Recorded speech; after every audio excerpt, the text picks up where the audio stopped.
देखिए आप देखेंगे प्रैक्टिस सेट नंबर 16 विक्टोरिया का प्रैक्टिस सेट नंबर 16 देखेंगे। क्वेश्चन पहला नंबर है the fracture Himalaya Tibet India Tibet और चाइना, ये है ना इंडिया तिब्बत और चाइना 1949 से 1962 पुस्तक का लेखक कौन है? तो निरुपमा राव है। कौन है? Nirupama Rao. The fracture Himalaya India Tibet और चाइना 1949 से लेकर 1962 के पुस्तक का लेखक कौन है? निरुपमा राव। निरुपमा राव। ऑप्शन में देखिए सलमान रुश्दी है, ठीक है ना। तो सलमान रुश्दी का पुस्तक का नाम है मिडनाइट चिल्ड्रेन। Midnight children. और इसका एक और पुस्तक है जो काफी फेमस है Shalimar the clown. Shalimar the clown. इनका एक और पुस्तक है सैटेनिक। क्या नाम है? सैटेनिक। इनका पुस्तक का नाम क्या है? सैटेनिक। अब देखिए रमेश जयराम का पुस्तक है ना, रमेश जयराम ऑप्शन में है रमेश जयराम, उनका पुस्तक का नाम है the light of Asia. The light of Asia. The light of Asia. तो पहला नंबर क्वेश्चन हो गया, बताइएगा तो the fracture Himalaya India Tibet China 1949 से 1962 के लेखक कौन है? निरुपमा राव। दूसरा नंबर क्वेश्चन देखिएगा कुल्लू घाटी किनके मध्य स्थित है? ठीक है, कुल्लू घाटी जो है ना यह धौलाधर और पीपंजार, ठीक है ना। कुल्लू घाटी जो है हिमाचल प्रदेश में पड़ता है। कहाँ पता है? हिमाचल प्रदेश में। और जानते हैं किस लिए फेमस है? यह सेब के बागान के लिए काफी फेमस है। कौन? कुल्लू घाटी। और कुल्लू जो घाटी है ना, कुल्लू घाटी किस लिए फेमस है? सेब के बागान के लिए। आज धौलाधर देखिए तो कुल्लू घाटी किसके मध्य हो गया? धौलाधर और पीपंजाल। धौलाधर और पीपंजाल। जो धौलाधर पता है यह किस श्रेणी पता है? हिमाचल प्रदेश से पता है। कहाँ पता है? हिमाचल प्रदेश में। और वहीं पीपंजाल की यदि बात कीजिएगा तो ये कश्मीर में पड़ता है। कहाँ पड़ता है? कश्मीर में। तो कुल्लू घाटी किनके मध्य स्थित है? धौलाधर और पीपंजाल। अब देखिए कश्मीर में जो है ना ये पीपंजाल, यहीं पे एक अल्पाइन चरागाह है। कौन सा है? अल्पाइन चरागाह। अल्पाइन चरागाह में जो कश्मीर जो पड़ता है अल्पाइन चरागाह, उसको कश्मीर में क्या कहते हैं? कश्मीर क्या कहते हैं? मर्ग या पायर कहते हैं। मर्ग या पायर कहते हैं। और जो उत्तराखंड में पड़ता है उसको बुगियाल कहते हैं। क्या कहते हैं? बुगियाल। उत्तराखंड में जो अल्पाइन चरागाह है उसे क्या कहते हैं? नहीं बुगियाल कहते हैं। और हाँ पायर कहते हैं। और जम्मू कश्मीर क्या कहते हैं? गुलमर्ग या मर्ग। गुलमर्ग या मर्ग। और जैसे में एक और क्वेश्चन आता है, जैसे यह मध्य और हिमालय का मध्य स्थित है कौन? कुल्लू घाटी। जैसे में फूलों के घाटी, लाहौल स्पीति, काठमांडू के घाटी और कंगरा घाटी, ये सब कहाँ स्थित है? इसी में है। यह धौलाधर और पीपंजाल के मध्य में स्थित है जो मध्य हिमालय में पड़ता है, ठीक है ना। सब मध्य हिमालय में स्थित आता है, ठीक है। तो इसका आंसर क्या आ जाएगा? कुल्लू घाटी किसके मध्य स्थित है? धौलाधर और पीपंजाल। धौलाधर और पीपंजाल। देखिए ये पतन, तीसरा क्वेश्चन पतन और उसके राज्य जो है मिलाने वाला है, ठीक है ना। पतन और उसके राज्य में है। देखिए भारत में 13 बड़े बंदरगाह है और 200 छोटे बंदरगाह है, ठीक है ना। बड़े कितना बंदरगाह है? 13 और छोटा 200, ठीक है ना। इसमें जो दिया हुआ है ना, जैसे में देखिए जो दिया हुआ है भटकल। भटकल जो पता है ना, भटकल पता कहाँ पे? कर्नाटक में। भटकल कर्नाटक में। और एलेपी जो पता है, एलेपी यहाँ पे पता, एलेपी केरल में। एलेपी केरल में। और काकीनाडा आंध्र प्रदेश। काकीनाडा आंध्र प्रदेश। और 1923 ईस्वी में कांग्रेस का अधिवेशन काकीनाडा में ही होता है, ठीक है। 1923 ईस्वी में 1923। और तूतीकोरिन जो है ना कहाँ पता है? तमिलनाडु में। तूतीकोरिन तमिलनाडु पता है। भटकल कर्नाटक में है, एलेपी केरल में, काकीनाडा आंध्र प्रदेश और तूतीकोरिन तमिलनाडु। और जानते हैं तूतीकोरिन का नया नाम क्या कर दिया गया है? वीओ चिदम्बरम। वीओ चिदम्बर नार है। वीओ चिदम्बर नार, ठीक है ना। और जानते हैं तूतीकोरिन किस लिए फेमस है? तो मछली के पालन के लिए काफी फेमस है। मछली के पतन के लिए, मछली के पतन के लिए फेमस है। चौथा नंबर क्वेश्चन देखिएगा, कपास के उत्पादन के लिए सबसे उपयुक्त मिट्टी कौन सी मानी जाती है? तो कपास के उत्पादन के लिए काली मिट्टी। कौन सी मिट्टी? काली मिट्टी। काली मिट्टी का अधिकता कहाँ होती है? तो महाराष्ट्र और गुजरात। महाराष्ट्र देखिए ऐसे मध्य प्रदेश, गुजरात, महाराष्ट्र सबसे अधिक आएगा तो महाराष्ट्र आएगा, ठीक है ना। अब काली मिट्टी का काला रंग होता है टाइटेनिफेरस मैग्नेटाइट के कारण। किसे कारण होता है? टेटिनिफेरस मैग्नेटाइट के कारण। और जीवाश्म के कारण क्या होता है?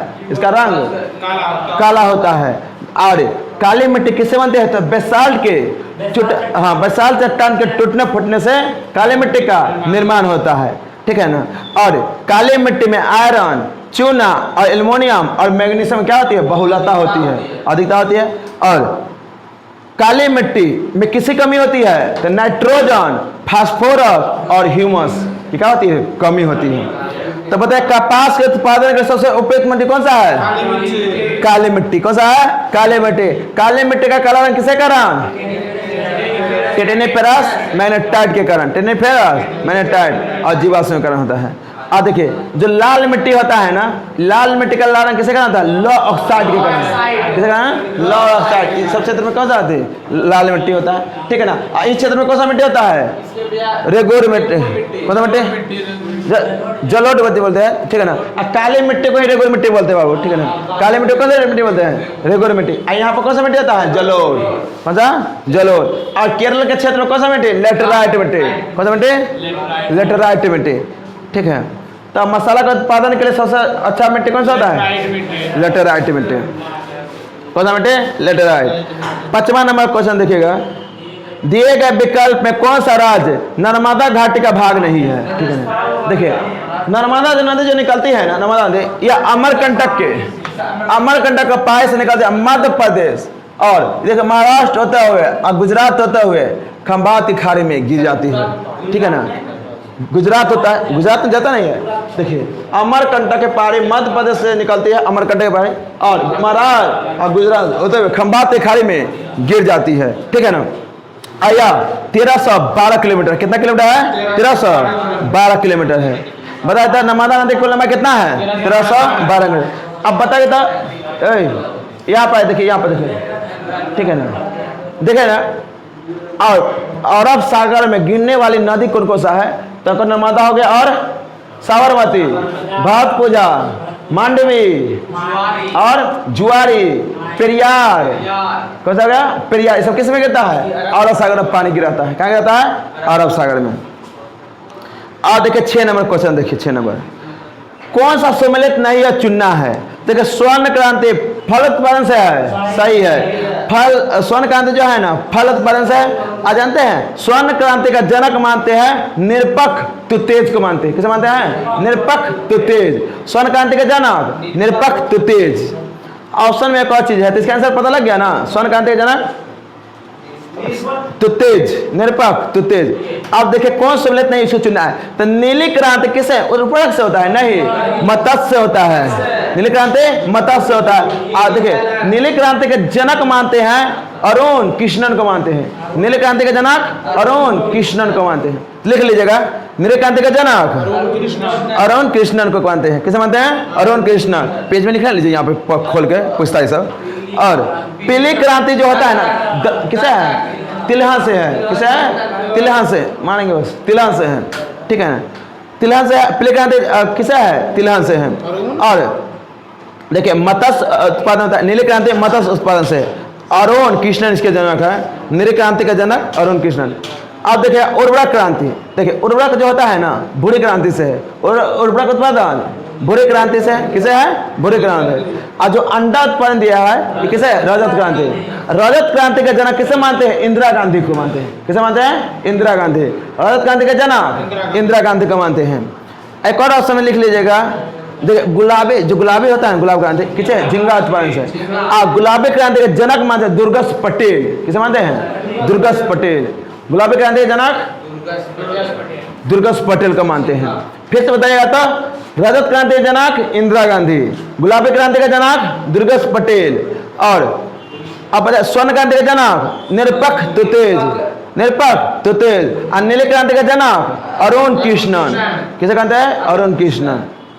और ये 7 नंबर क्वेश्चन देखिएगा, भारत में कृषि को प्रभावित करने वाला मौसम सबसे महत्वपूर्ण तत्व कौन सा है? ठीक है, वृष्टि मतलब समझते हैं ना, बारिश। वृष्टि मतलब क्या होता है?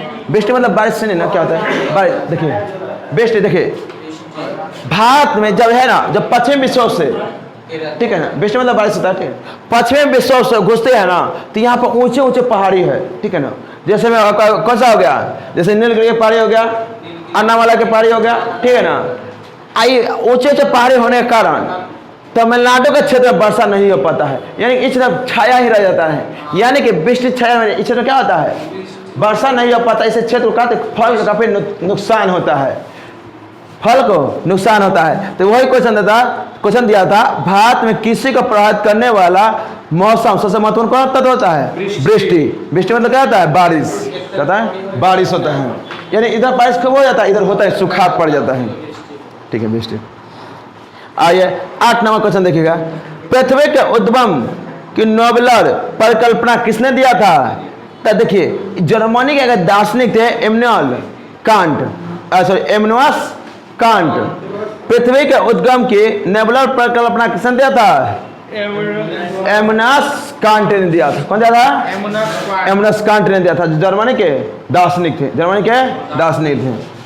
ठीक है। 9 नंबर क्वेश्चन देखिएगा, कौन सा सम्मिलित नहीं है, कौन सा सम्मिलित नहीं, उसको चुनना है आपको। काजीरंगा राष्ट्रीय उद्यान असम में है, असम में है, सही है। काजीरंगा राष्ट्रीय उद्यान असम में है। घाना पक्षी विहार राजस्थान में है, राजस्थान में, सही है। घाना पक्षी विहार कहाँ है, राजस्थान में। अब देखिए कान्हा राष्ट्रीय उद्यान मध्य प्रदेश में है, सही है। कान्हा किसली बांधवगढ़ कहाँ, मध्य प्रदेश। कान्हा किसली बांधवगढ़ मध्य प्रदेश। अब दुधवा राष्ट्रीय उद्यान छत्तीसगढ़ में नहीं, उत्तर प्रदेश में है। दुधवा राष्ट्रीय उद्यान कहाँ है, उत्तर प्रदेश में है। अरे छत्तीसगढ़ में कौन सा राष्ट्रीय उद्यान देखिए, इंद्रावती राष्ट्रीय उद्यान कहाँ है, छत्तीसगढ़। कंगेर घाटी छत्तीसगढ़। और गुरु घासीदास राष्ट्रीय उद्यान कहाँ है, छत्तीसगढ़ में। कहाँ पे, छत्तीसगढ़। तो इसका आंसर कौन हो जाएगा, डी, ठीक है। दुधवा राष्ट्रीय उद्यान उत्तर प्रदेश, छत्तीसगढ़ दिया था, गलत है। अब देखिए 10 नंबर क्वेश्चन, रामसर सम्मेलन संबंधित है। देखिए रामसर सम्मेलन जो होता है ना, आर्द्रभूमि से होता है। किससे होता है, आर्द्रभूमि से। आर्द्रभूमि किसे कहते हैं, वैसा क्षेत्र जहाँ पर दलदली हो, चप्पल, ठीक है ना, कादर टाइप का हो, उसे क्या बोलेंगे, आर्द्रभूमि, ठीक है। पहला आर्द्र जो रामसर सम्मेलन हुआ था ना, ईरान के रामसर में हुआ था। कहाँ हुआ था, ठीक है ना, ईरान के रामसर 1971 में हुआ था, 1971 में। पर रामसर कन्वेंशन काम करना शुरू किया था 21 दिसंबर 1975। रामसर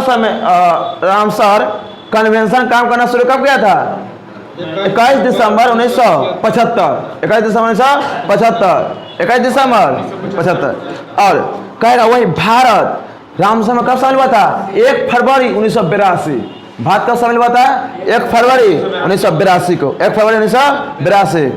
और वर्तमान समय में रामसर भारत में कितना है, 75 है। कितना है, 75। और सबसे ज्यादा किस राज्य में है, तो तमिलनाडु में 14 है। कितना है, 14, तमिलनाडु में 14।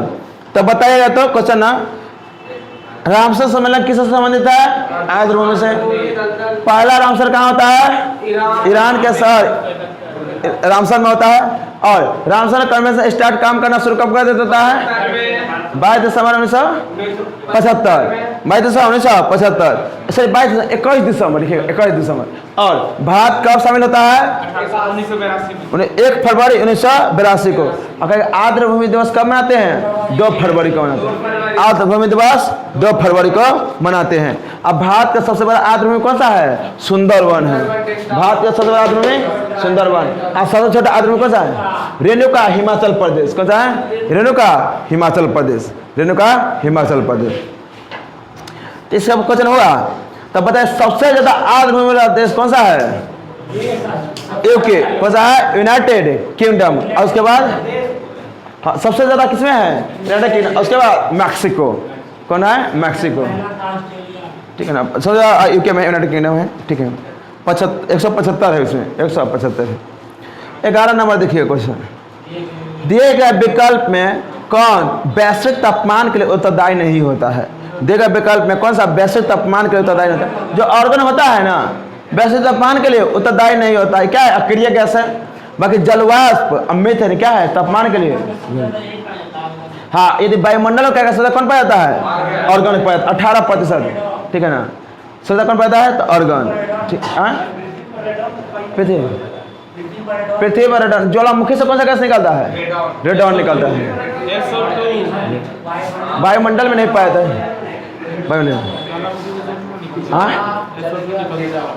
हाँ वही निकलता है असर। गैस कौन सा निकलता है? रेडॉन निकलता है। अक्रिय गैस कहेगा ना, रेडॉन कहेगा। अक्रिय गैस रेडॉन। 12 नंबर क्वेश्चन देखिएगा। 12 नंबर, यदि किसी वस्तु की मांग की ऋणात्मक आय लोच है और धनात्मक मूल्य लोच है तो वस्तु किस प्रकार की होगी? निम्न स्तरीय वस्तु। यदि किसी वस्तु की मांग ऋणात्मक आय लोच है और धनात्मक मूल्य लोच है तो वस्तु किस प्रकार की होगी? निम्न स्तरीय वस्तु होगी। निम्न स्तरीय वस्तु होगी, ठीक है ना। इसका आंसर क्या हो जाएगा? C number. किसी वस्तु के मांग के ऋणात्मक आय लोच और धनात्मक मूल्य लोच है वस्तु किस प्रकार होगी? निम्न स्तरीय वस्तु होगा। 13 नंबर क्वेश्चन देखिएगा। किसी देश की राष्ट्रीय आय का निर्धारण करने के लिए निम्न में से कौन सी पद्धति का प्रयोग नहीं करते हैं? तो निवेश पद्धति का प्रयोग नहीं करते हैं, बाकी उत्पादन की पद्धति, मिश्रित पद्धति, आय पद्धति का करते हैं। आदि कहेगा भारत में राष्ट्रीय आय का जनक किसे कहते हैं? दादा भाई नौरोजी कहते हैं। दादा भाई नौरोजी कहते हैं। और राष्ट्रीय आय की गणना कौन करता है? राष्ट्रीय आय की गणना CSO केंद्रीय संघांक संगठन, केंद्रीय संघांक संगठन करता है। केंद्रीय संघांक संगठन 1951 इसका स्थापना होता है। बात 1951 में इसका स्थापना लिख लीजिएगा। और 14 नंबर देखिएगा। 14 नंबर, दिए गए विकल्प में कौन पंचवर्षीय योजना का कोई किस पंचवर्षीय योजना का अवधि 4 वर्ष का था? देखिए पश्चिमी पंचवर्षीय योजना था ना, पश्चिमी, उसका योजना कितना का साल का था? 5। इसका कार्यकाल था 1974 से 1978। 74 से 78। क्योंकि जनता पार्टी की सरकार आता है ना 78 में, इसको क्या करता है? बंद करवा देता है, ठीक है ना। और देखिए पंचवर्षीय योजना के बारे में कुछ क्वेश्चन है, देखिएगा, ठीक है। तो दिए गए विकल्प में कौन पंचवर्षीय योजना का अवधि 4 साल का था? तो पश्चिमी। कौन था? पश्चिमी, ठीक है ना। पश्चिमी में ही पश्चिमी योजना क्या रखा गया था? गरीबी उन्मूलन, आत्मनिर्भरता पर काफी जोर दिया गया था, ठीक है ना। काफी बल दिया गया था। गरीबी उन्मूलन और आत्मनिर्भरता पर जोर दिया गया था। और पश्चिमी पंचवर्षीय योजना में ही 20 सूत्री कार्यक्रम शुरू किया गया था 1975 में। 1975 में तो पश्चिमी पंचवर्षीय योजना में ही 20 सूत्री कार्यक्रम कब? 1975 में शुरू किया गया था, ठीक है ना, 1975 में। और इसमें क्या कहता है? गरीबी और बेरोजगारी को काफी जोर दिया गया था, मतलब ध्यान दिया गया था, ठीक है ना। और गरीबी हटाओ का नारा दिया था कौन? इंदिरा गांधी दिए थे, ठीक है। राजीव गांधी के समय में था, गांधी के समय में था। तो इसमें इतना ध्यान रखिएगा, नसबंदी नहीं याद रखिएगा। गरीबी और बेरोजगारी पर काफी जोर दिया गया था। किस योजना में? पंचवर्षीय। आप देखिए तीसरी पंचवर्षीय योजना, देखिए यहाँ पे तीसरी पंचवर्षीय योजना क्या हुआ था? इसका कार्यकाल था 1961 से 66। 61 से 66। अब तीसरी पंचवर्षीय योजना था ना, सबसे रद्दी योजना था, ठीक है ना। इसी के समय में भारत और चाइना युद्ध, अब भारत और पाकिस्तान युद्ध होता है, जिससे काफी भारत की क्षति होती है। और इसी में ही तीसरे पंचवर्षीय योजना में ही भारत में हरित क्रांति, जो कृषि उद्योग पर काफी ध्यान दिया जाता है ना, कृषि के क्षेत्र पर, तीसरे पंचवर्षीय योजना में हरित क्रांति की शुरुआत होता है। तो किस योजना के तहत भारत में हरित क्रांति की शुरुआत होता है? तीसरी पंचवर्षीय योजना। किस? क्वेश्चन नंबर 14 निकलेगा। 14, ठीक है। सेट नंबर 16 है, क्वेश्चन नंबर 14 बोले हैं। क्वेश्चन नंबर 14 सेट नंबर 16 है। और तीसरे इसको क्या कहते हैं? भारत में हरित क्रांति की शुरुआत किस योजना के तहत? तीसरे पंचवर्षीय योजना के तहत। आप भारत में हरित क्रांति का जनक किसे कहते हैं? स्वामीनाथन को। और वही विदेश मतलब ओवरऑल कहेगा किसे कहते हैं? नॉर्मन ए बोरलॉग कहेगा भारत में हरित क्रांति का जनक। अब प्रथम कौन थे? नॉर्मन ए बोरलॉग। 20 में कहेगा था नॉर्मन ए बोरलॉग थे। हरित क्रांति विलियम गॉड के थे, नहीं, हरित क्रांति शब्द का प्रयोग किया था विलियम गॉड। हरित क्रांति शब्द का प्रयोग किया था विलियम गॉड के थे। और अब आइए देखिए चौथी पंचवर्षीय योजना था ना, इसको श्वेत क्रांति के नाम से जानते हैं। किस क्रांति से? श्वेत क्रांति के नाम से। William God. देखिए चौथी पंचवर्षीय योजना तो था ना, इसको श्वेत क्रांति के नाम से जानते हैं। किस नाम से? श्वेत क्रांति। आज चौथे पंचवर्षीय योजना जो था ना 1969 से 1974 हुआ था। अब आइए 15 नंबर क्वेश्चन देखिए। 15 नंबर क्वेश्चन देखिएगा। कौन सा सम्मिलित है? भौतिक राशि। त्वरण का मात्रक क्या होता है? मीटर पर सेकेंड स्क्वायर। त्वरण का मतलब क्या होता है? मीटर पर सेकेंड स्क्वायर। अब बल का न्यूटन, बल का न्यूटन, कार का जूल, कार का जूल, आवेग का न्यूटन सेकेंड, आवेग का क्या होता है? Newton second. एग्जाम हो गया। अब 16 नंबर देखिए, किसी लटके हुए कालीन को जब छड़ से पीटा जाता है तो धूल के कण उसे बाहर निकलते, किसे कण आता है? जड़ कण। न्यूटन का कमाने में है, न्यूटन कमाने में है, पत्थर नहीं होता है ना, जरूरत का नियम, ठीक है, जरूरत का नहीं होता है। जैसे तकिया से धूल निकलना जरूरत का नियम नहीं है, ठीक है ना, तकिया से धूल निकलना जरूरत का नियम। देखिए, किसी लटके हुए कालीन, कालीन मतलब लटका हुआ, उससे जब पटक के धूल निकलता, किसका नियम है? जरूरत का नियम है, ठीक है ना, जरूरत का नियम। फट गया इससे, ऐसे मारने के चक्कर में सब फट गए, ठीक है। करिया का पैसा जैसे तुम एक मारे इधर से, तुम एक दम कर देना, ठीक है ना। जैसे रॉकेट, तीसरा नियम हो जाएगा, ठीक है ना। अब पता नहीं में क्या होता है, जो वस्तु जिस अवस्था में रखा हुआ है उसी अवस्था में रहा जाएगा जब तक उसे बाह्य बल ना लगा जाए। जैसे एक वस्तु किताब रखा हुआ है, उसी अवस्था में रहा जाएगा जब तक इसमें बाह्य बल न लगाए, ठीक है ना, पता नियम, ठीक है। अब देखिए क्वेश्चन नंबर 17, क्वेश्चन नंबर 17 देखिएगा, सार्वधिक गुरुत्वाकर्षण नियतांक का मान होता है कितना? 6.67 इंटू 10 के पावर -11 न्यूटन मीटर स्क्वायर अब बाई केजी स्क्वायर। क्या होता है? 6.67 इंटू 10 के power -11 newton metre square by KG square, ठीक है। हाँ केजी में, ठीक है। देखिए, सार्वधिक पारदर्शिता वाला पदार्थ कौन सा है? देखिए, ठीक है, सार्वधिक पारदर्शिता जो होता है ना, वो रबर में होता है, रबर से भी अधिक होता है इस्पात में, ठीक है ना। सार्वधिक पारदर्शिता जो होता है ना, इस्पात में होता है, उसका होता है रबर में। इसमें ऑप्शन नहीं दिया है ना, इसमें हो जाए क्वार्ट्ज, क्या हो जाएगा? क्वार्ट्ज जो होता है ना, सिलिकॉन का बना होता है, ठीक है ना, किसका बना होता है? सिलिकॉन। और इसको क्वार्टर्स में क्या कहते हैं? स्फटिक बोलते हैं। क्या बोलते हैं? स्फटिक। कभी क्वार्टर्स नहीं लिखा रहेगा ना तो स्फटिक लिखा रहेगा। क्या रहता है?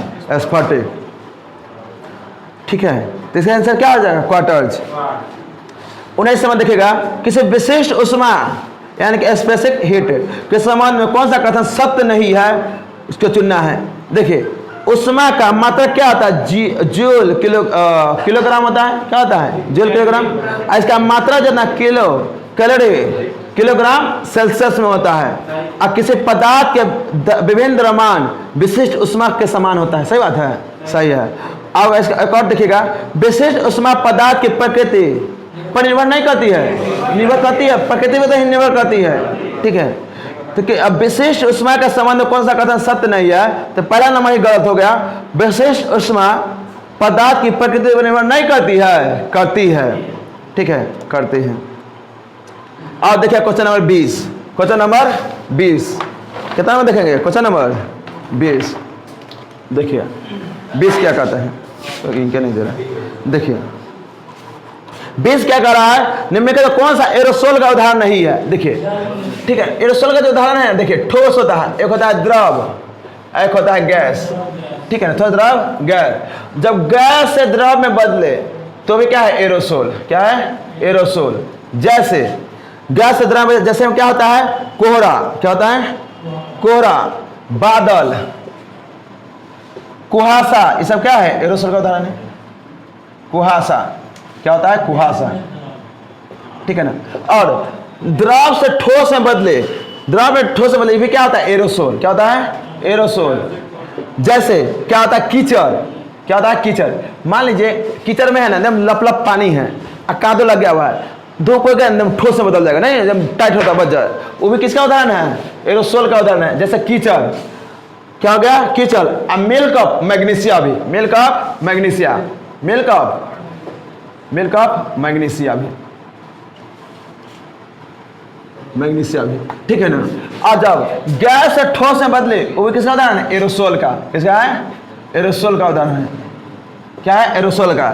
जैसे क्या होता है? वाहन का धुआं, वाहन, और वाहन का क्या होता है? धुआं, वाहन का धुआं, देख रहा है, गैस से ठोस में नहीं बदलता है, वाहन का धुआं जम जाता है। तो देखिए इसका पता, इसको कौन हो जाएगा, इसमें बताइए तो, इसको आंसर कौन हो जाएगा? जल में तेल। क्या कहते, देखिए आपके गैस से भी ठोस में बदला तो एरोसोल का, जैसे कोहरा, बादल, कुहासा, और द्रव से भी ठोस में बदला जैसे एरोसोल, जैसे कीचड़, अम्ल कफ, मैग्नीशिया, और गैस से भी ठोस में बदला जैसे एरोसोल, वाहन का धुआं। ये सब क्या है? एरोसोल का उदाहरण है। किसका उदाहरण है? एरोसोल का। ठीक है, अब क्वेश्चन नंबर 21 देखिएगा। क्वेश्चन नंबर 21 देखिए, न्यूट्रॉन का जो खोज किया था, न्यूट्रॉन खोज चैडविक, इसका ट्रिक है, एनसी याद रखेगा, न्यूट्रॉन चैडविक, एन से न्यूट्रॉन, सी से चैडविक। और इलेक्ट्रॉन को याद कीजिए, इलेक्ट्रॉन का J Thomson, electron Thomson, electron Thomson. अब प्रोटॉन गोल्डस्टीन, प्रोटॉन गोल्डस्टीन नहीं याद रहेगा ना, तो इसे याद करिएगा। पीजी करते कि नहीं आप लोग? पीजी करते हैं ना, पी से प्रोटॉन, और जी करते हैं ना, जे से गोल्डस्टीन। पीजी करते कि नहीं? पी से प्रोटॉन, जी से गोल्डस्टीन। तो प्रोटॉन खोज करता गोल्डस्टीन। अब परमाणु नाभिक खोज करता कौन था? रदरफोर्ड। कौन था? रदरफोर्ड। परमाणु नाभिक खोज करता रदरफोर्ड। 22 नंबर क्वेश्चन देखिएगा। सोडियम के एक परमाणु में कोर इलेक्ट्रॉन की संख्या कितना होता है? 10 होता है। कितना होता है? 10। ठीक है, कितना होता है?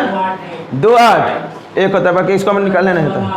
ठीक है, तो सोडियम के परमाणु के कोर इलेक्ट्रॉन, कोर पर कोर, ठीक है ना, तो 10 हो जाएगा। ठीक है, आइए 23 नंबर देखिएगा। 23 नंबर बाबू, सोडियम के एक परमाणु में, सॉरी 23 नंबर देखिएगा, निम्नलिखित में कौन हाइड्रा अम्ल के उदाहरण है? NCL। ठीक है ना, क्या होता है? HCl। क्या होगा? HCl। निम्नलिखित कौन हाइड्रा अम्ल का उदाहरण है? HCl होता है। क्या होता है? HCl। देखिए 24 नंबर क्वेश्चन देखिएगा। बॉयल चार्ल्स, हाइड्रा अम्ल होता है, हाइड्रोक्लोरिक, हाइड्रोजन। बॉयल देखिए 24 नंबर क्वेश्चन देखिएगा। बॉयल चार्ल्स एवोगाड्रो का द्वारा प्रतिपादित गैसीय नियमन संयुक्त रूप से क्या कहलाता है? देखे ना, जब चार्ल्स के नियम और बॉयल के नियम और एवोगाड्रो का नियम जब तीनों मिल जाता है ना, उसी को कहते हैं आदर्श गैस का नियम। क्या कहते हैं? आदर्श गैस का नियम। जैसे बॉयल का नियम था ना, बॉयल का नियम, बॉयल का नियम क्या था? P इनवर्स 1/V था कि नहीं? और इसका चार्ल्स का नियम क्या था? समानुपाती का था ना, इसका V समानुपाती T का, V समानुपाती T का। अच्छा, तीनों मिल जाता क्या हो जाएगा? आदर्श गैस का नियम, आदर्श गैस का नियम। ठीक है, इसका पूछता है P इनवर्स 1/V और चार्ल्स समानुपाती होता है T के। ठीक है ना, चार्ल्स का नियम V समानुपाती होता है T के, V समानुपाती होता है T के, याद लिख लीजिए T, ठीक है। अब आइए 25 नंबर देखिएगा। 25 नंबर देखिएगा। जीवाणु विज्ञान के जनक किसे कहते हैं? लुई पास्चर कहते हैं। जीवाणु विज्ञान का जनक, जीवाणु विज्ञान का जनक कहते हैं, लुई पास्चर कहते हैं। ठीक है ना, और जगह सबसे पहले जीवित कोशिका खोज किया था? लीवेनहॉक किया था। हाँ, जीवाणु देख लीजिए जीवाणु का लाइव पास्चर है। और सबसे पहले जीवित कोशिका किसने देखा था? लीवेनहॉक ने देखा था। कौन देखा था? लीवेनहॉक। और चेचक का टीका एडवर्ड जेनर। देखे तो क्या है? जीवाणु विज्ञान का जनक किसे कहते हैं? लुई पास्चर कहते हैं। सही है, लुई पास्चर। जीवाणु विज्ञान जनक लुई पास्चर। हाँ, खोजा क्या था तब, क्वेश्चन क्या पूछा वो देखिए। ठीक है ना, और सबसे पहले जीवित कोशिका को किसने देखा था? लीवेनहॉक ने देखा था। किसने देखा था? और वही मृत कोशिका किसने देखा था? Robert Hooke. कौन देखा था? Robert Hooke. और चेचक का टीका एडवर्ड जेनर। आइए 26 नंबर क्वेश्चन देखिए। माइटोकॉन्ड्रिया का रासायनिक संगठन निम्नलिखित में से किसकी मात्रा शाब्दिक होती है? देखिए, माइटोकॉन्ड्रिया का रासायनिक संगठन किसकी मात्रा शाब्दिक होती है? तो प्रोटीन की मात्रा अधिक होती है, प्रोटीन की मात्रा अधिक होती है। पर माइटोकॉन्ड्रिया का खोज 1886 ईस्वी में ऑल्टमैन ने किया था। किसने कहा था? ऑल्टमैन। पर माइटोकॉन्ड्रिया का नामकरण किया था बेंडा। कौन किया था? बेंडा। माइटोकॉन्ड्रिया का नामकरण बेंडा ने किया था। और कोशिका का पावर हाउस किसे कहते हैं? माइटोकॉन्ड्रिया को। कोशिका का पावर हाउस माइटोकॉन्ड्रिया को कहते हैं, ठीक है ना। और जो माइटोकॉन्ड्रिया में डीएनए और आरएनए और 70S राइबोसोम और सब होता है, और साथ ही प्रोटीन संश्लेषण के लिए आवश्यक घटक होता है कौन? माइटोकॉन्ड्रिया। इसलिए सबसे अधिक मात्रा में क्या आता है? इसमें प्रोटीन होता है। क्या होता है? प्रोटीन। और माइटोकॉन्ड्रिया का विखंडन, माइटोकॉन्ड्रिया किस तरह विखंडित होता है? तो माइटोकॉन्ड्रिया विखंडन द्वारा विभाजित हो जाता है। माइटोकॉन्ड्रिया विखंडन द्वारा विभाजित होती है। तो बताइएगा, तो माइटोकॉन्ड्रिया के रासायनिक संगठन के निम्नलिखित में से किसकी मात्रा शाब्दिक होती है? प्रोटीन की। किसके? प्रोटीन की। 27 नंबर क्वेश्चन देखिए। 27 नंबर, प्लाज्मा के समान में कौन सा कथन सही नहीं है? वो देखिए।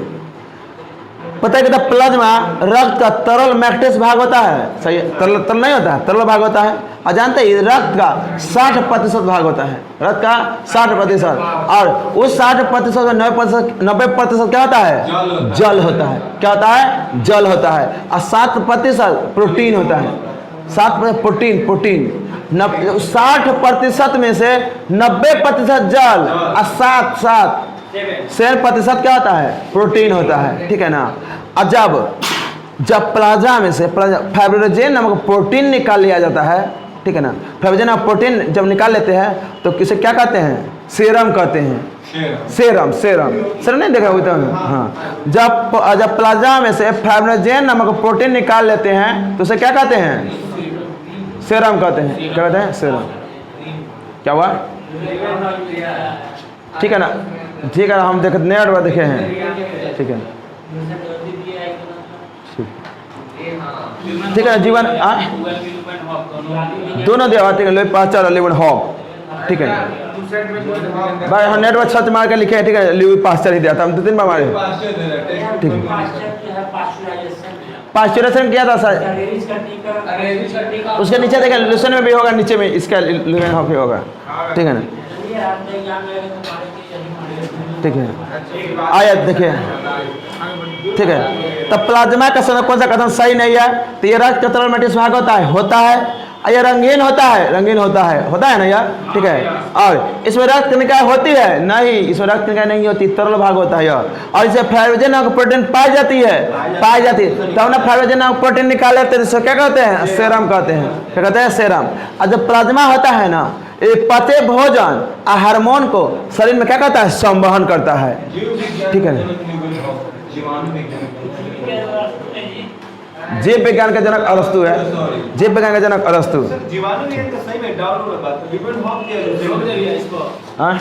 नहीं रुके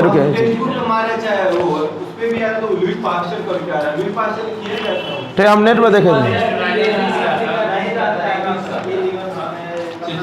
एक बार देख लीजिएगा लोई पास, ठीक है ना। अब क्वेश्चन नंबर जो है ना 25 नंबर देख लीजिए खुद से। जीवाणु विज्ञान का जनक किसे कहते हैं, ठीक है ना। कुछ जगह रूम पर देखिएगा।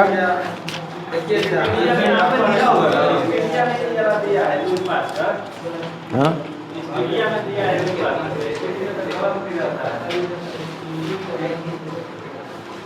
शुरू में बायोलॉजी के शुरू में चैप्टर में मिल जाएगा।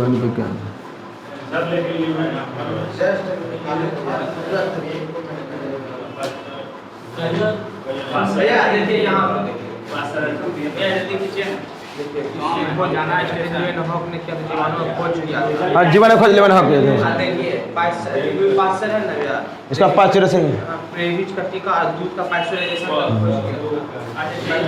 ठीक। ऐसा 25 क्वेश्चन देख लीजिएगा, ठीक है। आइए देखिए 28 नंबर देखिए। 28 नंबर हेपेटाइटिस भी एक संचारी रोग है, मुख्य रूप से किस अंग को संक्रमित करता है? यकृत को, लीवर को करता है। हेपेटाइटिस भी एक संचारी रोग है, मुख्य रूप से किस अंग को संक्रमित करता है? यकृत को करता है। 29 नंबर देखिएगा, निम्नलिखित में से कौन सा मस्तिष्क का सोचने वाला भाग होता है? प्रमस्तिष्क। कौन होता है? सबसे ज्यादा भाग कौन होता है? प्रमस्तिष्क। यह 66% भाग होता है। कितना प्रतिशत? 66%। कितना प्रतिशत? 66, यानी 2/3 भाग होता है। कौन? प्रमस्तिष्क। ये जो प्रमस्तिष्क होता है ना, स्मृति, बुद्धिमत्ता और चिंतन और ज्ञान करने में, ठीक है। और उसका देखिए जो पश्च मस्तिष्क होता है, पश्च मस्तिष्क, इसमें दो भाग होता है, एक होता है सेरिबेलम, एक होता है मेडुला ऑब्लांगेटा। सेरिबेलम और मेडुला ऑब्लांगेटा। सेरिबेलम का कार्य क्या है, क्या बोलना है, ठीक है ना, यही निर्धारित करता है कौन, सेरिबेलम। मतलब कहीं पर खड़ा है, ठीक है ना, उसे क्या बात करना है, ये निर्देश कौन कर देता है, सेरिबेलम। अब देखिए आज जो मेडुला ऑब्लांगेटा जो होता है ना, अनैच्छिक क्रिया को प्रतिवर्तित करता है। जैसे एक आगे छींक आ जाना, आप रोक सकते हैं क्या, नहीं रोक सकते। आप पपनी गिरना रोक सकते क्या, नहीं रोक सकते। तो अनैच्छिक क्रिया कौन ये रोकता है, मेडुला ऑब्लांगेटा। अब देखिए होता है मध्य मस्तिष्क। मध्य मस्तिष्क दो भाग होता है, एक होता है सेरिब्रल, सेरिब्रल, एक होता है कर्पोरा। सेरिब्रल और कर्पोरा। देखना, देखने और सुनने का कौन करता है, कर्पोरा करता है। कौन करता है, कर्पोरा करता है। कौन करता है, कर्पोरा, ठीक है।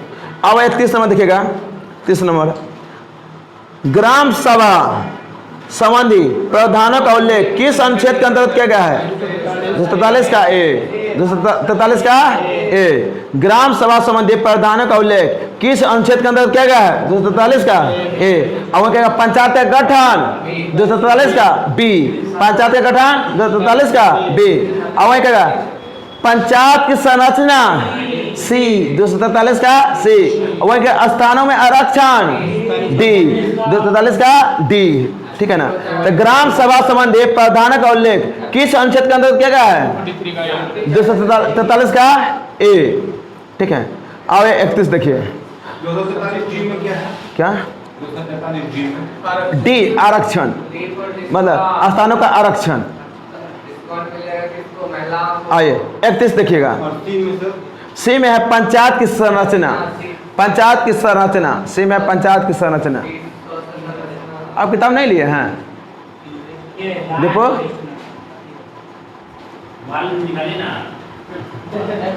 हाँ ये 31 में देखिए, संसद के दोनों सदनों के संयुक्त बैठक।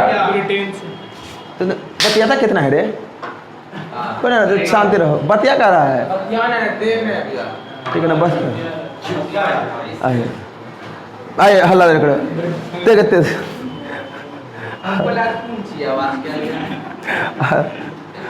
बातें सुनो, देखो बातें सुना हो गया ना। देखिए 31 में देखिए, संसद के मनु बोले हल्ला मत करना, ठीक है ना। संसद के दोनों सदनों के संयुक्त बैठक की संकल्पना किस देश के संविधान से लिया गया है, संसद संयुक्त बैठक के संयुक्त बैठक किससे लिया गया है, ऑस्ट्रेलिया से लिया, किससे लिया गया है, ऑस्ट्रेलिया से। और वही क्या ऑस्ट्रेलिया से ही संवर्धित सूची व्यापार वाणिज्य की स्वतंत्रता का कहां से लिया गया है, ऑस्ट्रेलिया से। तो ऑस्ट्रेलिया से 3 चीज याद रखिएगा, क्या क्या, तो उस संसद के दोनों सदनों को संयुक्त बैठक, संसद के दोनों सदनों की संयुक्त बैठक कहां से, ऑस्ट्रेलिया से। संवर्धित सूची ऑस्ट्रेलिया से, व्यापार वाणिज्य समागम ऑस्ट्रेलिया से लिया गया है। अब देखिए ब्रिटेन से, ब्रिटेन से क्या, तो ब्रिटेन से संसदीय प्रणाली कहां से लिया गया है, ब्रिटेन से। और मौलिक अधिकार अमेरिका से, मौलिक अधिकार अमेरिका से लिया गया है। और मूल कर्तव्य कहेगा तो रूस, मूल कर्तव्य रूस। अब प्रस्तावना, प्रस्तावना और सामाजिक आर्थिक न्याय कहां से लिया गया है, रूस से ही लिया गया है। प्रस्तावना और सामाजिक आर्थिक सब कहां से लिया गया है, रूस से। कहां से लिया, रूस से। प्रस्तावना कहां से, प्रस्तावना रूस से लिया गया है। प्रस्तावना कहां से लिया गया है, प्रस्तावना, प्रस्तावना हाँ ऑस्ट्रेलिया से। और रूस से क्या लगा है, आर्थिक, हाँ हाँ वही प्रस्तावना सामाजिक आर्थिक का जो है ना कहाँ से लिया गया है, यह रूस से लिया गया है, ठीक है ना। कहाँ से लिया गया है, रूस से, ठीक है। प्रस्तावना सामाजिक आर्थिक और राजनीतिक न्याय कहाँ से लिया गया है, रूस से, रूस से, रूस से लिखे, ठीक है। आइए 32 नंबर देखिएगा, उच्चतम न्यायालय का अभिलेख न्यायालय का उल्लेख संविधान किस अनुच्छेद से लिया गया है, अनुच्छेद 129 से, अनुच्छेद 129। सुप्रीम कोर्ट का एक अभिलेख न्यायालय यह का उल्लेख किस अनुच्छेद में है, 129। वही हाई कोर्ट का अभिलेख न्यायालय 215 हाई कोर्ट का अभिलेख न्यायालय 215। आर्टिकल 124 से क्या कहा है, सुप्रीम कोर्ट का गठन, सुप्रीम कोर्ट का गठन किस में है, 124। यही एक उठाए कर दिया बीच में, तो हाई कोर्ट का गठन 214, ये उठाकर पीछे कर दीजिएगा, ये है ना, उठा के 214 क्या हुआ? उच्च न्यायालय होगा, ठीक है ना, हाँ किसी राज्य में उच्च न्यायालय होगा, इसका 214 में सही बोले हैं, किसी हाँ गठन 216 हो जाए, किसी राज्य में एक उच्च न्यायालय होगा 214। आइए 33 में देखिए, 33 नंबर, भारतीय संघ के पदाधिकारियों को मिलने वाले वेतन भत्ते पेंशन का उल्लेख किस अनुसूची में है? दूसरा अनुसूची में। किसमें है? दूसरा अनुसूची में। ना वेतन दो मतलब दूसरा अनुसूची।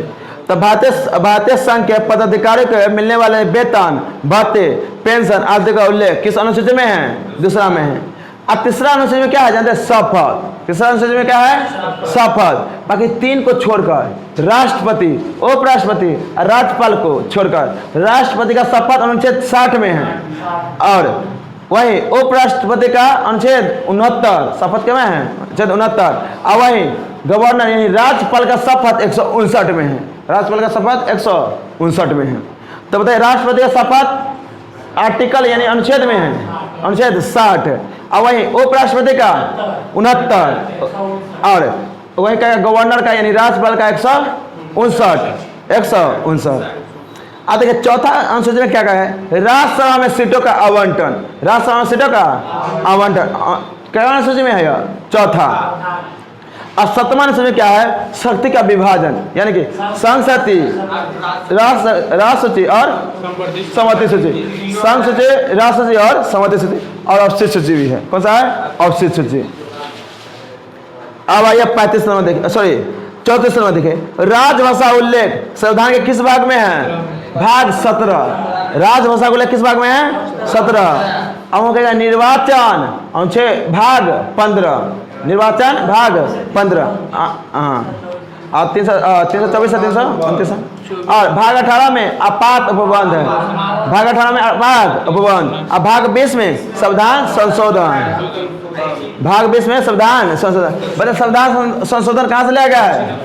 दक्षिण अफ्रीका से। संविधान संशोधन दक्षिण 17 में राजभाषा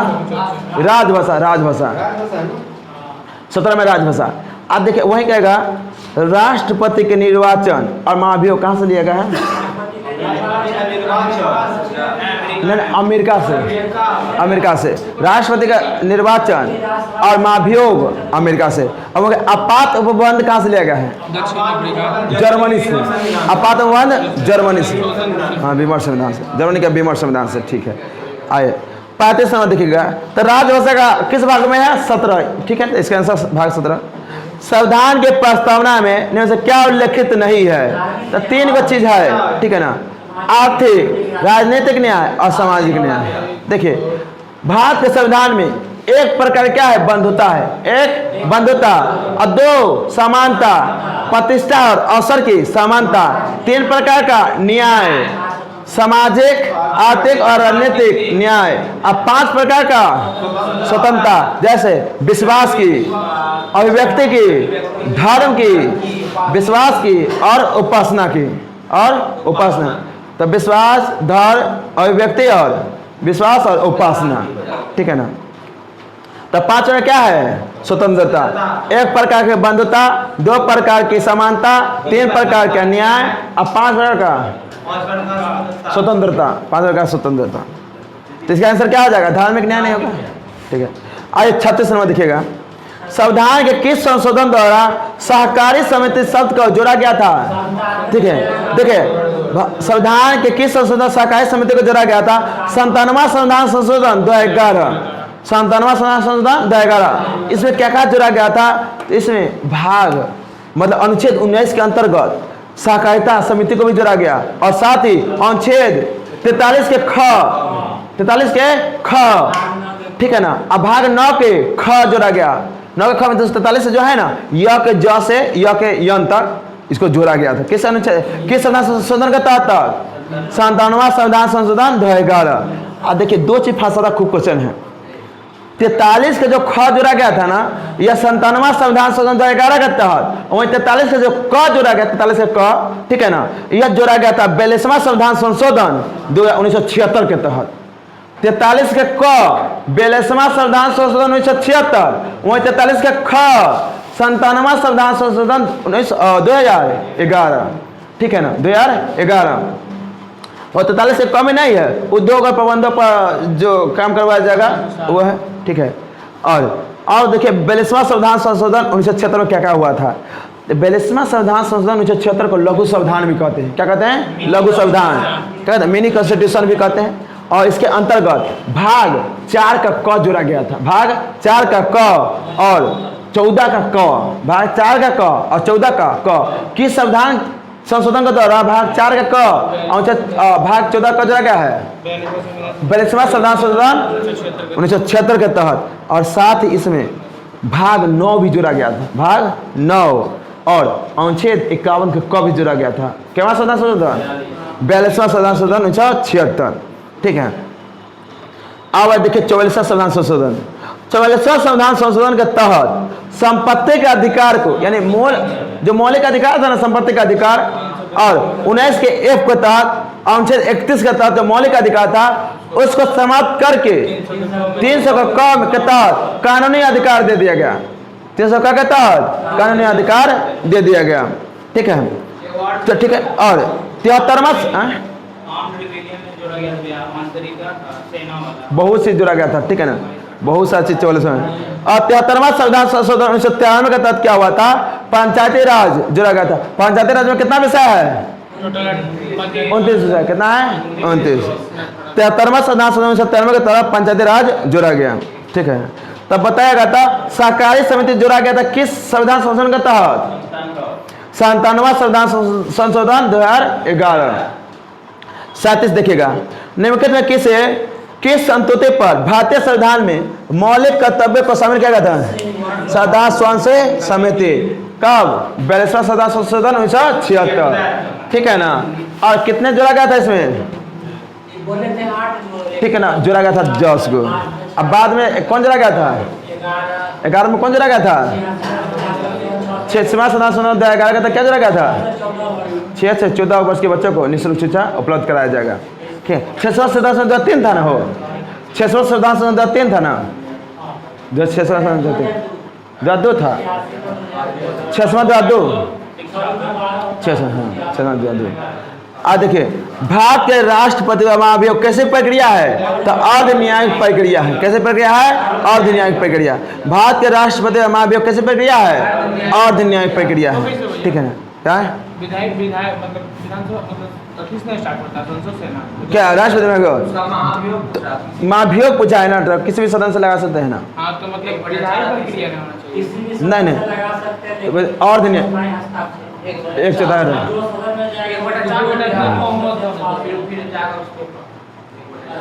ठीक है। तब भारत के राष्ट्रीय महाभियोग कैसी प्रक्रिया है? अर्ध न्यायिक प्रक्रिया।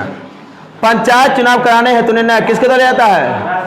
राज्य सरकार। पंचायत चुनाव किसके द्वारा कराता है? राज्य सरकार, ठीक है ना। पंचायत चुनाव करने का अधिकार राज्य सरकार। देखिए कुरु जो था ना, कुरु महाजनपद की राजधानी कहाँ था? ठीक है ना, कुरु महाजनपद की राजधानी कहाँ था? इंद्रप्रस्थ। अब देखिए कौशाम्बी जो ऑप्शन दिया है ना, कौशाम्बी ये वत्स की राजधानी था।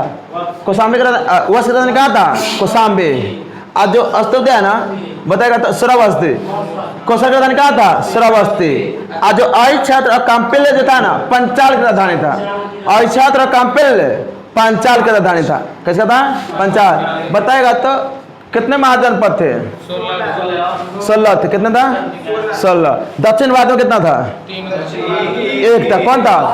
अस्माक। राजधानी क्या था? पटलिया पोतन, गोदावरी नदी महाराष्ट्र में, ठीक है ना। बिहार में 3 था। इसमें बताएगा तो उत्तर प्रदेश कितना था? 6 था ना, कि 7 था? उत्तर प्रदेश 6 था, ठीक है ना। और आइए देखिए भगवान बुद्ध के गृह त्याग का प्रतीक क्या था? गृह त्याग का जब प्रतीक था ना, घोड़ा था। बाकी उनका जन्म क्या कहेगा? जन्म क्या था? कमल और सांड। कमल और सांड। कमल और सांड। और मृत्यु का पद से क्या था? स्तूप। मृत्यु का स्तूप। अब मैं कहेगा निर्वाण का क्या था, निर्वाण का पदची, निर्वाण का पदची, निर्वाण का पदची। और जो प्रथम उपदेश दिए उसको क्या कहते थे, धम्मचक्र प्रवर्तन। अज्ञात क्या कहते, उसे क्या कहते हैं, महाभिनिष्कर्मण। अज्ञान के पाते हुआ तो ज्ञान का पाते हुआ जो उपदेश दिए थे, जो माता होते ज्ञान के प्राप्ति होने के बाद उपदेश दिए थे, धम्मचक्र प्रवर्तन, धम्मचक्र प्रवर्तन, ठीक है ना। मृत्यु हुआ तो महापरिनिर्वाण, महापरिनिर्वाण, ठीक है ना। देखिए क्वेश्चन आप 42 देखेगा भाई, गढ़वाल वंश का संस्थापक कौन था, चंद्रदेव। गढ़वाल वंश का संस्थापक कौन था, चंद्रदेव, ठीक है ना, चंद्रदेव था। आयत 43 में दीवान खैरात किससे, किस साथ संबंधित है, दीवान खैरात था ना, यह दीवान खैरात था ना, ये दान विभाग से था। किससे था, दान विभाग। किस साथ से संबंधित है, फिरोज शाह तुगलक, फिरोज शाह तुगलक। फिरोज शाह तुगलक था ना, 3 विभाग का स्थापन किया था। दीवान इस्तेहाक, दीवान इस्तेहाक जो था ना पेंशन विभाग था, दीवान इस्तेहाक पेंशन। और दीवान जब बंदगान था ना, बंदगान दास विभाग था, दीवान बंदगान दास विभाग था, ठीक है ना। हाँ हाँ, दारुल सफा भी क्या था। अब देखिए मोहम्मद बिन तुगलक द्वारा दीवान कोही क्या था, कृषि विभाग। मोहम्मद बिन तुगलक द्वारा दीवान कोही कृषि विभाग। और अलाउद्दीन खिलजी द्वारा दीवान मुस्तखराज जो था ना, वो क्या था, वित्त विभाग था। दीवान मुस्तखराज क्या था, वित्त विभाग था। अब बलवंत रसूल क्या था, दीवान अर्ज, दीवान अर्ज, दीवान जो अर्ज था ना उस सैन्य विभाग था, दीवान अर्ज सैन्य विभाग। ये सब जरूरी है, इससे पूछता होता है, ठीक है ना। दीवान अर्ज क्या था, सैन्य विभाग। दीवान इस्तेहाक पेंशन विभाग, फिरोज शाह तुगलक। और दीवान बंदगान दास विभाग, फिरोज शाह तुगलक। और दीवान खैरात दान विभाग, फिरोज शाह तुगलक। और दीवान कोही कृषि विभाग, MBT।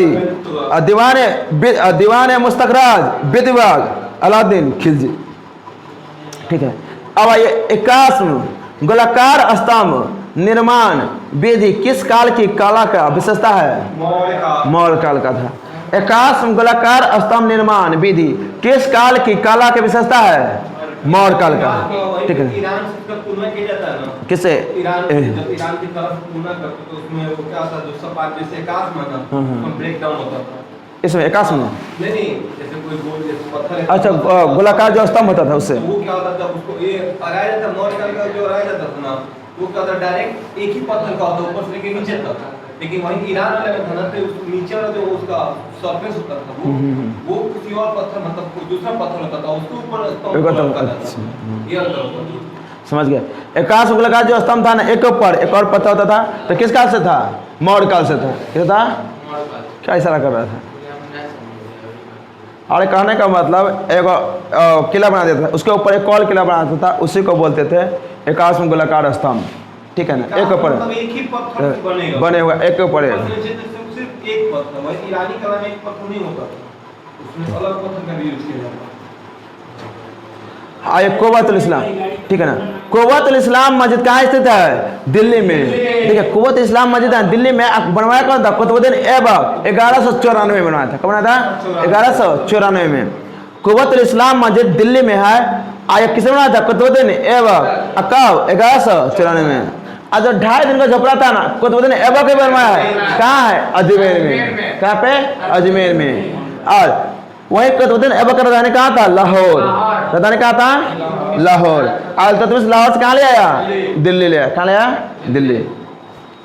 46 समय दिखेगा, सिंधु कला में, सिंधु कला में नहीं, सिंधु काल में शीशा की निम्न के कहाँ से आयात किया जाता था। देखिए शीशा से मंगाता था ना, ईरान से मंगाता था। कहाँ से, ईरान से। अब वही कहेगा गोमेद कहाँ से मंगाते थे, सौराष्ट्र। गोमेद सौराष्ट्र, गोमेद सौराष्ट्र। अब टीन और चांदी अफगानिस्तान, टीन और चांदी अफगानिस्तान और ईरान दोनों से। टीन और चांदी अफगानिस्तान और ईरान दोनों से करते थे। और वही कहेगा तांबा तो ओमान से, तांबा ओमान से सिंधु काल में आयात करते थे। और वही कहेगा लाजवर्त कहाँ से मानते थे, मेसोपोटामिया से। लाजवर्त मेसोपोटामिया से। आयत 47 नंबर देखिएगा, सम्मिलित करा।